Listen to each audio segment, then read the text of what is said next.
Welcome, cats and kittens, to That Big Bearded American Tourist Coffee Break with Drake. If you are in the HEP crowd and you know what this is I'm wearing, you have an idea of the country I'm about to do a coffee review on. Want to guess? Okay, so since I can't actually hear you, I might as well just tell you I am going to do a review on an Indonesia coffee. This here is what's known as batik. It is the style of Indonesia. It's called batik, and it is really cool. There's a ton of different varieties of shirts and clothing. When I was there, our tour guide took us to go pick one out, and there's so many different varieties. I actually really like this one. Indonesians are very they want you to experience the culture. Please do not feel like there's some kind of appropriation or whatever going on when you wear their clothing. They love it. They feel that's like showing honor and respect, which you should always when you're visiting one of these countries. So that's what this batik shirt is, and we're going to do a review on a very special coffee. Now, even though this is an Indonesian coffee, what makes this coffee very special is the process. It's a process you've probably never heard of before because you probably don't even know what a coffee process is unless you actually are into coffees. But if you are into coffees, this is a very weird one. This is honey processed, and I actually bought it by mistake. I'll go into all that in a second. This is Aceh Gayo Arabica honey process coffee. It comes from Jakarta, Indonesia, at the Santa Modern Market. What makes this so special? Why am I laughing like a schoolgirl? You're going to find out in just a minute.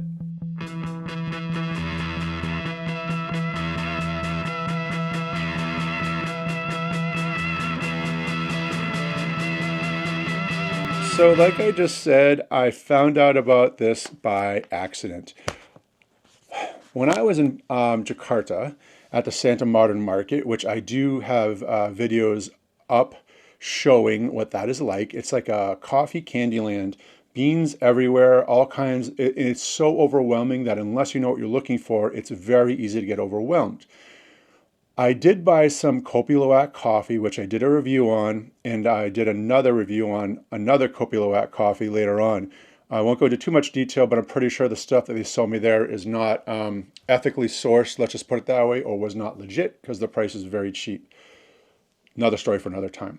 But I had no idea what else to get. So when I'm looking around and feeling this pressure because you're just looking at coffee, all these barrels, and it's packed in there, trying to order and this, that, and the other thing. So my eyes came to the word honey. And because I'm basically a fat kid still, I like sweet things. And I thought, got myself some honey coffee, like sweetened coffee. That's got to be good. I buy it, didn't get to try it there. Flash forward to me coming home and making it. And I'm like, I tried it and I thought maybe there's something wrong with it. It wasn't sweet.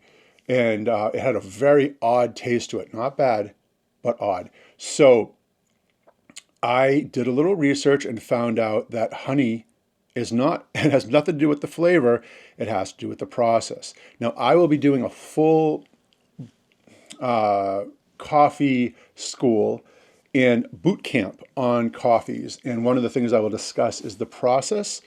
It is as important as anything else when it comes to the flavoring of the coffee. In this case, more than any of those other things. So, quick example or explanation of what honey processing is.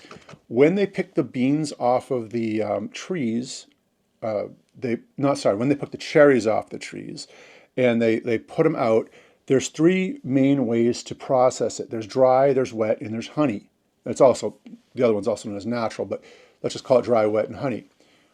Well, the honey process is when they leave some of the mucilage, the cherry, on it while it's drying. And what that does is it gives it this like very interesting and unique flavor. It actually adds and complements the natural flavors of the coffee bean. And it is just a wild ride. It's the only way to describe it. It caught me by surprise. And now I'm going to kind of show you and kind of go over and explain to you what that is like. Now, don't get me wrong, where this is from and all that other stuff does play into it. The Aceh Gayo, I'm sure, has a big part of the flavoring, it has to. That's where the coffees come from. The coffee cherries, the seeds inside of it, the ground it comes from, and the watering and all that stuff gives it its flavor. But the processing adds a whole nother layer to it. This is from the Sumatra region. So let's open it up and give it a smell. Now, again, full disclosure, I have had this before, and this was a 2.2 pound bag. I've gone through it. It's very fun. It is such a fun coffee. Not a daily drinker, not because of cost or anything else, but it's just a very unique coffee. You don't want to get used to it. You don't want to drink it every day because you want to appreciate it every time you do drink it. The flavor, the smell is just bizarre. It is, so there's the coffee, and then there's this mad fruity, like cherry smell that comes off of it. It is just amazing. And if you've actually had a chance to have coffee cherry right off the coffee tree like I have, they call it a cherry for a reason, because it actually looks like a coffee cherry. It has a very thin skin and a very light amount of pulp. There's not a lot to it, but it's very sweet. So this has that smell to it. Now, why that's important is because as it's drying on the ground in the drying areas, what you're doing is you're picking up, it's absorbing that coffee cherry, and it's adding to the flavoring. So if you can imagine, that has a huge impact on it. So what we're going to do is we're going to start this up and get it going, and then we're going to go over cost and all that other stuff. As this is starting up, let's do the cost breakdown. Now, keeping in mind that this was purchased in Indonesia, in Bali, in a market meant for locals, which means the price is going to be very low. I'm sure you can find stuff online that's honey processed. I have no idea what the cost is, but I'm quite sure it's expensive. Why? Because the honey process is a pain in the ass. The fastest, easiest, and most efficient way of doing coffee is the natural process, where they basically just let it dry out in the sun. It is a pain in the neck to do the honey process. It takes a lot longer, and it's a pain in the neck. So it's going to be more expensive. However, this here for 2.2 pounds, which is 1 kilo, came out to $9. So you're looking at 25 cents an ounce. So it was dirt cheap, but you factor in the plane ticket, which was like $1,200, the tour, and all that, which was, I don't even know how much it was, getting a tour guide and stuff like that. It was expensive when you look at it like that. But this is very cheap for the locals. And if you ever have the opportunity, when you go to Indonesia, it has got a huge coffee scene, huge. Every island has got something going on. And as I'll go over in my coffee boot camp and or coffee class, there's what's known as the Bean Belt. It's this area from the Tropic of Cancer to Tropic of Capricorn where all of the world's coffee beans, the majority of them, are grown. Indonesia is right there in the sweet spot. So you got all different kinds of coffees growing all over the place. And there's a list here: Sumatra, Java, Sulawesi, Indonesia, Java, so there's all different kinds here.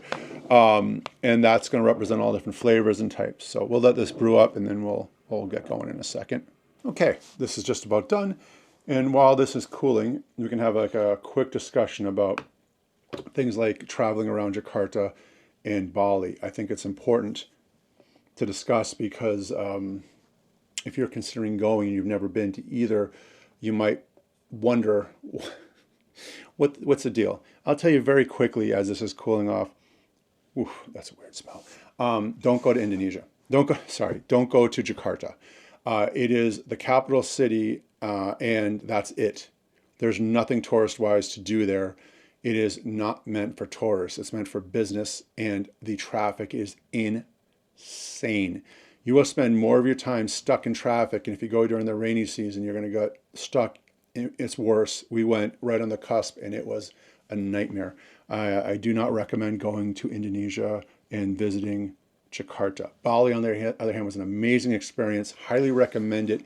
I know Bali has a reputation for its beaches, and that's rightfully so. However, if you go inland to a place called Ubud or one of the inland places, the culture is amazing and there's so much to do. Bali is a Hindu island, and Hinduism and Bali are intertwined, and it's a lot of fun. And the coffee scene there is great too. So this is cooled down just a tad. The smell is bizarre. There's no way around it. It does not smell like coffee. It smells like a fruity,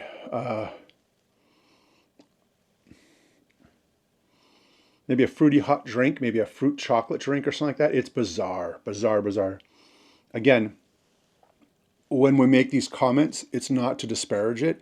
Coffee drinkers are a weird breed sometimes. They like experiencing different tastes, even if sometimes they're not pleasing. They're very interesting. So when I say stuff like that, it's not bad. And as I've had this before, I know it's actually very good, but the smell is bizarre. So let's give it a whirl here. So it is extremely, extremely sour. You get hit right off the front with an amazing citrus sourness right on the tip of your tongue. Right here. It just, bam, it lights up all those taste buds. Super, super sour. And that's from the cherries sitting on the seeds while they're drying. There's a little bit of sweetness and maybe just a little bit of like a bitter, tiny, tiny bitter aftertaste. But the coffee end of things is almost secondary. It's the weirdest thing. It is much more, and I have not had any other type of honey processed coffee, so I cannot guarantee that this is the case with all honey processed coffees. I can tell you when it comes to this, Aceh Gayo honey processed coffee, the coffee is secondary characteristic to the flavors of the cherry. Amazing, very rare and very weird. It is almost like drinking a hot cherry cider.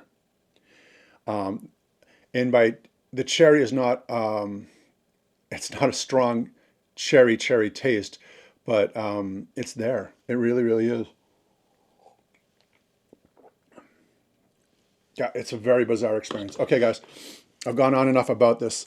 Highly recommend it and I should also mention, I tuned this up a little bit because I put about only 9 ounces of 9 ounces of water in here, and I added extra to this. So this is super strong.